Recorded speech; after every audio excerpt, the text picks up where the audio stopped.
Good morning, Sheila. How are you doing this morning? I'm great, Wayne. How are you this morning? I am doing fabulous. Thank you very much. And welcome, everyone, to 27 Minutes with Sheila and Wayne, where we explore the fascinating world of verbs and their impact on our daily lives. Join us each week as we delve into the different ways verbs shape our language and influence our interactions, as we attempt to make a positive difference in our world, one verb at a time. And welcome. This is episode number 96. Oh my Yay. goodness. Yay, right? And Sheila, where can our listeners find you? Our listeners can find me at zekeandsheila@yahoo.com. And they can send me an email at wayne@mindsyncing.com. And if you haven't heard us before, that's where you send the complaints, you send all the compliments and Right. everything else to Sheila. Exactly. Yes. And Sheila, I understand we have a special guest today. I am delighted to introduce our guest today who has chosen our verb. And our guest is Karen Schrum. I'm going to give a brief introduction here. She's the founder of Two Illuminate LLC, and that's a number two, and which is an executive coaching and consulting firm. Her purpose is to help individuals, leaders, and organizations to create results with mindfulness and compassion. Karen has over Hmm. 20 years of experience coaching and advising C suite leaders. She enables leaders at all levels to grow organically, leveraging a unique perspective gained only from being an ICF certified coach, that's an International Coaching Federation coach, a Big Four partner, and a senior government executive. And Karen, welcome. Welcome back, I should say, to our podcast. Thank you so much, Sheila, and thank you so much, Wayne. It is an absolute delight to be back with you and your listeners today. So thank you for having me. Well, you are quite welcome. And I noticed. Oh, wait, that was our verb from last time when you were Noticed. on the podcast. Notice, yes. But Sheila, what is our verb for today? Our verb that Karen picked out, which I love, is to choose. And my first definition is to pick out or select someone or something as being the best or most appropriate of two or more alternatives. Ah, and I That's have a few more, okay. which you probably knew that. I, yep. One is to decide what you want from two or more things or possibilities, to decide to do something. The next one is to think about which one of the several things is the one that you want and take action to get it. Ah, The last two, to select freely and after consideration. And the last one, to take an alternative. Huh, so pretty okay. similar. Yes. Well, And so yeah, go ahead, Wayne. I was going to ask Karen, how did you come up with choose? Why did you choose choose? That is a great question, Wayne. And with everything in my life, I have a little story. So Sheila mentioned that I have a coaching practice. And Yes. many times the clients with whom I work come to me with decisions that they need to make. And for the most part, some of these can be pretty anxiety Mm, provoking and stressful. So I've been giving some thoughts to how we can make decisions less stressful. And my best thinking, and here's where my story comes in, was actually inspired by my 3-year-old granddaughter, Natalie. So Natalie came to stay with me a couple of weekends ago, and we were sitting on the couch and she was getting ready for bed and just blurted out of the blue that she had made a sad choice. Hmm. When I asked her what the sad choice was, she said, I got angry and I had to go to my room. So the conversation was over at that point, but this really stayed with me. And I loved the notion of a sad choice. yeah. For me, it was so much better than telling someone you'd made a bad decision or a teacher saying you behaving badly. So I wanted to give our educators who are teaching our kids to think in this way kudos, because the language that Natalie applied to her behavior is the language that I think is important for us as adults to Hmm. think about when we choose. All of the definitions that both you and Sheila selected are very positive, selecting from possibilities, the best alternatives. So there's something very impactful and very positive about decision making and bringing the element of choose into it. And I wanted to explore some of those ideas with both of you on our call today. Oh, excellent. And I think that it's very apropos. And I also have a trivia question for us. And the trivia question is, and we will give the answer at the end of the show. What is the most common reason we tend to have difficulty in choosing something? And I say the most common because I went and did some research, and there's a lot of information out there, and a lot of people suggest it's one or the other, but this one hit the top more than the others did. So I'm going to use that as the most common reason. So, Okay. all Thank you, right. Wayne. Yes. All right. So anyway, now, Sheila, how did you start off with this word? Actually, I want to kind of bounce off what Karen was just saying because I always like looking for quotes. And I found some about using the language of choosing and the vocabulary in a way that moves us forward rather than leaves us stuck, if that makes sense. And Aha. so one of my favorite quotes is Viktor Frankl, who in addition to creating logotherapy and psychology, also was a prisoner in concentration camps during World War II. And his quote after that experience was, "Everything can be taken away from a man, but one thing, the last of the human freedoms, to choose one's attitude in any given set of circumstances, to choose one's own way." And that kind of bounces off what, Karen, you were just saying. And I'd love to hear more about your thoughts about choosing. Sheila, that's wonderful because one of the critical things that I think about with the word choose, Mm-hmm. and it bounces off your quote, is that we have agency to craft our lives because we can choose. You know, in any given day, and I'm sure Wayne has a number associated with this, I think so. we Uh-oh. have, from the minute we wake up, from the minute we open our eyes to the minute we close them at night, we are confronted with the opportunity to choose how we're going to show up. That gives us agency in crafting our lives. I spoke with a client a couple of days ago who was a little concerned that they were stepping into a very stressful family situation. And my words to her were, you can't control the behaviors or the actions of your family members, but you can choose how you respond to that. Mm. And that really picks up on that quotation that you had just said. We can't control what's around us, but we truly can control our attitude or our response to the myriad of things that we have to choose from in any given day. I like that, and I'm going to tell you 2 reasons why. You're right. I do have a number for you, and it's been said that we make somewhere between 27 and 35,000 decisions a day. Oh, And on top of that, it's also said that we make around 200 decisions a day about food. So, Wow. so Well, that's you, a lot lower than I would have anticipated. well, fries or onion rings. There's only a Oh, couple of things I can do. okay. But, and you're right. And why I also like what you said, here's number 2, is because attitude. I just talked to a group, I think it was 2 weeks ago, and this is not mine. I've taken this from someone else, and other people have heard it too. But attitude is 100%.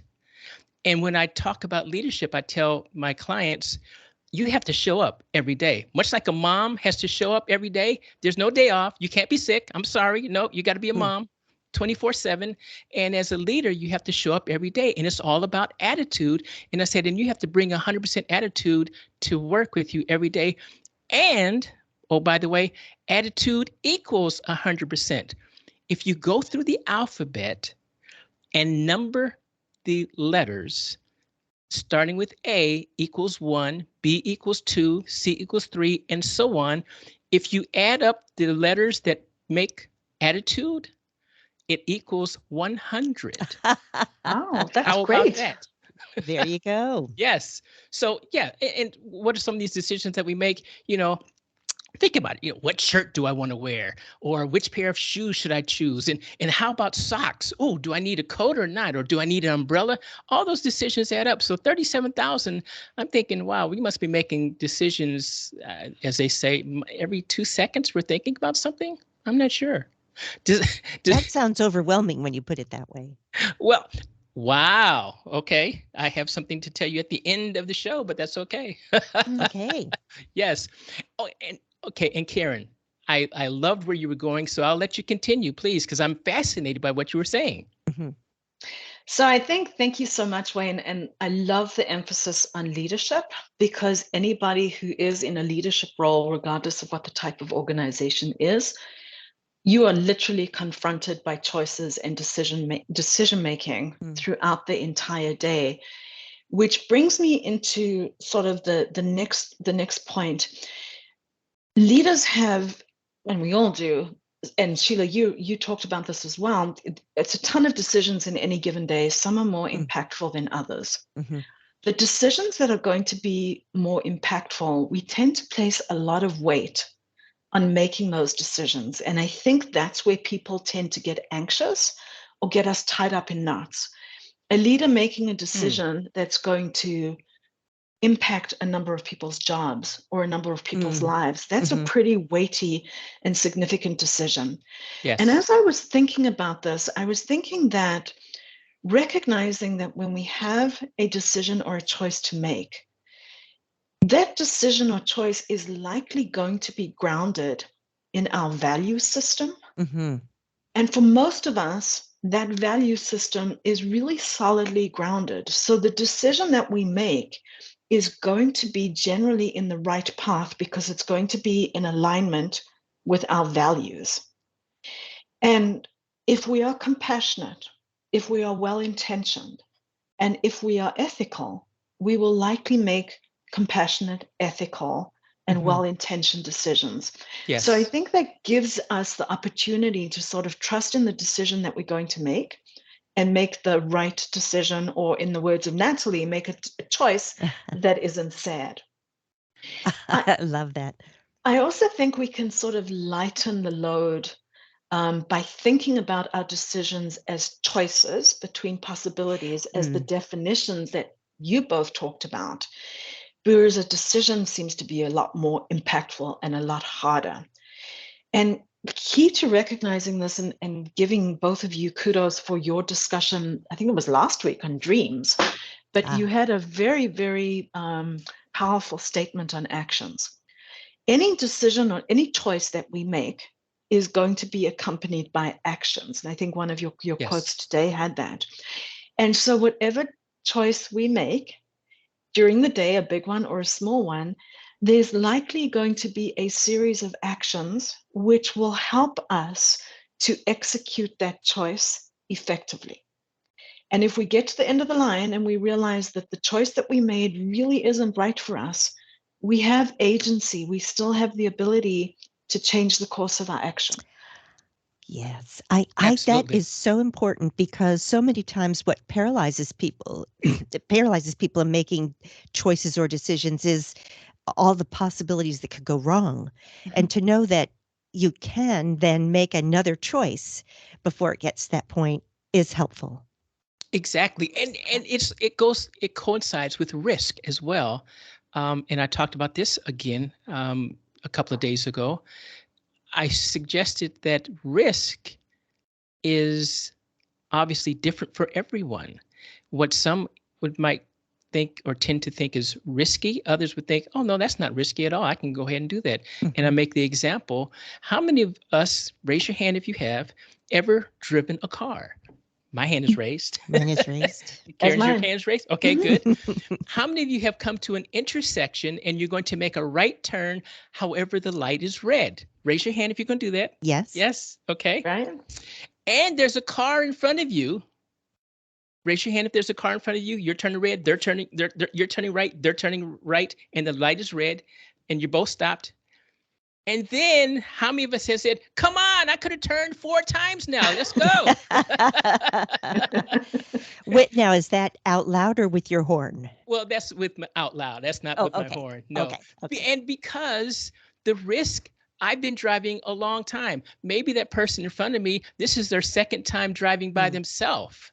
And it's riskier for them to turn as it is for me. In business, we have the same thing. We look at patterns. We look at all kinds of things. We reconcile things. And if we've seen it before because of experience and we know what happens because I've seen this movie before, Mm. we are probably going to make a better decision than someone who, oh, is just struggling and worrying. Oh, I'll just flip a coin. No, but the person who's seen the patterns before knows what the end should look like.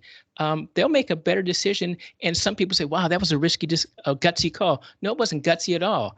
I have experience doing this. I've seen it before. I knew what was going to happen, probably. And so I took the risk. And again, I like what Natalie said because we can choose at times to be happy or miserable. Natalie said she made a sad choice and she sent herself to the room to do something about it, taking that action. And there she can reconcile or at least think about what the decision was and how it might have been different. I think we can do that too as adults. If we follow kids, it would be so much easier to just, okay, yes, be creative, be innovative. Here's another question for you. How many of you have ever been in a room of adults? And if you ask the adults, let's say there's a room of 25, and you say, how many of you in here are artists? How many hands do you think would go up? One or two, right? Maybe, I would maybe say, three. yeah. Okay.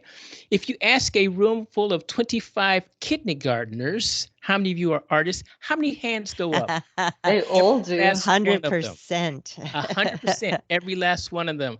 If we had the attitudes of kids to be creative and innovative and confidence in ourselves, I think we could take much more positive actions than we would if we sat there and belabored it. Anyway, maybe I'm right, maybe I'm wrong, but I'm not sure. What do you think, Karen? I think what you're alluding to, and the way I take that, is really having confidence in the choice that you're making. Yes. And coming up, it's a brilliant example that you gave about the car stopped at the intersection. Because you've done it before, you have confidence in how it's going to turn out. Stepping forward in a choice, pretty much knowing or feeling very confidently that you've made a good choice or a happy choice, enables you to take that action. Again, it's the mental talk track that we put on ourselves that helps us with that. It is. Yes, I agree wholeheartedly. And I'm not sure about you, Sheila, but I read an article. I read a few articles for today's show. And one was it's titled How We Make Choices. And it's by Professor Nigel McLennan. And he says that the decision-making process is theoretical. And here's a series of steps. And I heard Karen suggest this as well. Identification of the problem or the decision. First, we have to identify what it is. It's the what. Information gathering, generating options, evaluating options. We've all gone through these, I'm sure. Decision making, and then the implementation, and then you review and revise. So course correction. So it's like you're making decisions and you're course correcting all at the same time. The benefit is you're moving forward. You're not stagnant, stale, or holding the organization or the team hostage because you haven't made a decision. So I liked what the good doc said there, the good professor said. I do too, Wayne. And I was thinking after listening to you just now, I was remembering that one area I was exploring are what are some of the things that make it more difficult to choose. And actually, I wanted to ask Karen. Karen, I'm not seeing you in face because we're all in different areas, but I'm looking at your picture on your website. So I'm looking at your face right here. What are some of the things that make choices more difficult? And or are some people, do some people have to learn that they can make their own choices? Are there circumstances in life where people don't realize they have that freedom or that power? I think that's a great observation and question all in one, Sheila. So absolutely, and I think that comes back to how I opened this, that when I think about agency, I think about the power that we have to make choices and enabling people to do that. There's a key element for me in all of this. Wayne talked about being aware of the problem, so having the clarity around that. Yes. We talked about knowing that you've done something before, so knowing that you have the confidence to move forward.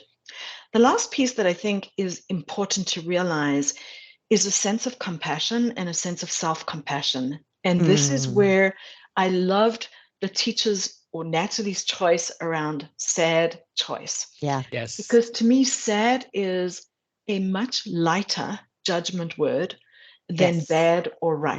Yes. So when you remove that sense of judgment and you think of a decision as sad, it's a little bit more fleeting.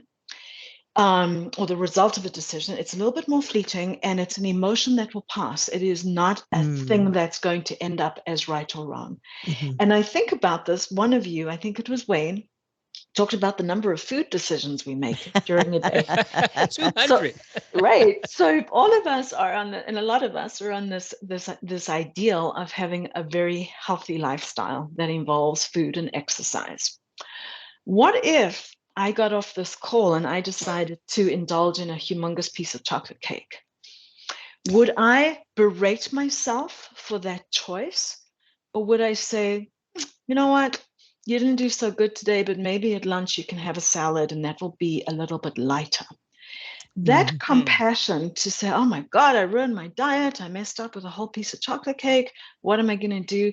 That prevents people from moving forward. But when you're more gentle with yourself and you say, I've got a choice, I can rejigger this, I can do something different, it enables you to put the choice in perspective and move forward from that. So I think that element of self-compassion is very critical in helping people to make decisions and make choices.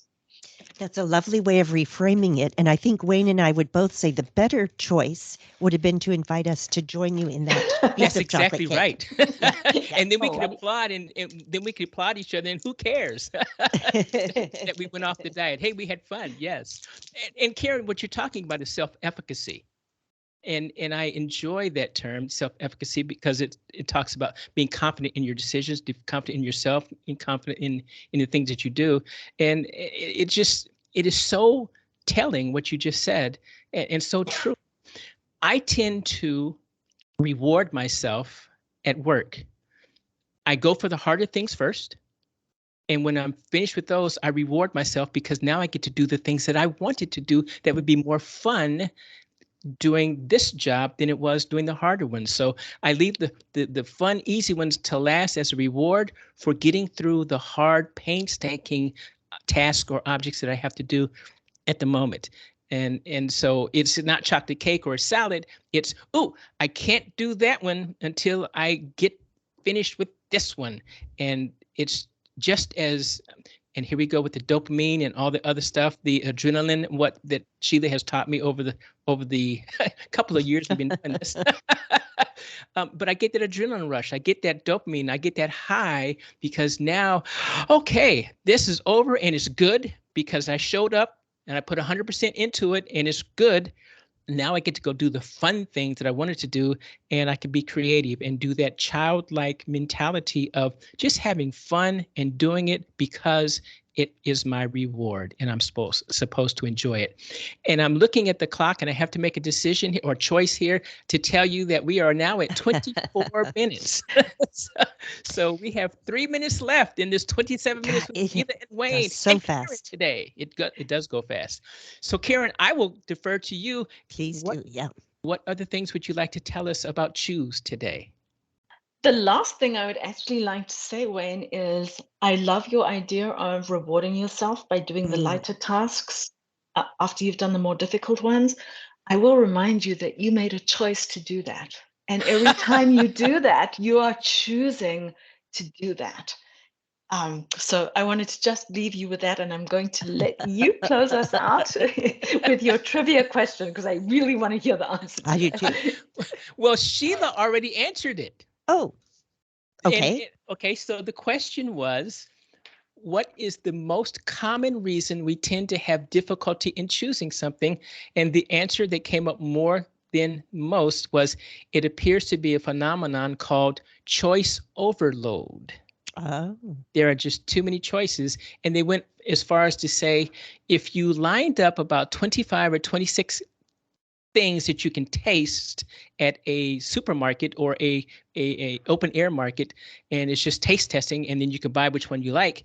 They said if there's 25 or 26 things, people typically will walk away and not make a choice because there's so Oh. many choices to choose from. They said, however, if you had only 5 things there, they would taste all 5 and then pick one and buy that one. But choice overload is the answer to that question. How about Boy, that? that makes me ponder. Uh-oh. And So, Sheila, but we are that'll at be a topic for 25:50, another so day. we are 25:50, so Okay. please. All right. Well, first of all, Karen, how can our listeners contact you or reach you or learn more about what you do? Thank you so much, Sheila. I can be reached at kshrum at the number 2 illuminatellc.com. Super. And I want to just to say in closing, thank you to those who are listening. And thank you, Natalie, for encouraging us to make happy choices for the rest of the day here. Yes, Thank you. indeed. I love that. Right. Gosh. And thank you, Karen, for showing for being on the show again. It's always a Yay. delight to have you. It Yes. really is. And learning, you know what? Sheila and I have fun. I have fun because we learn so much. Yes. Every episode we do, we learn so much.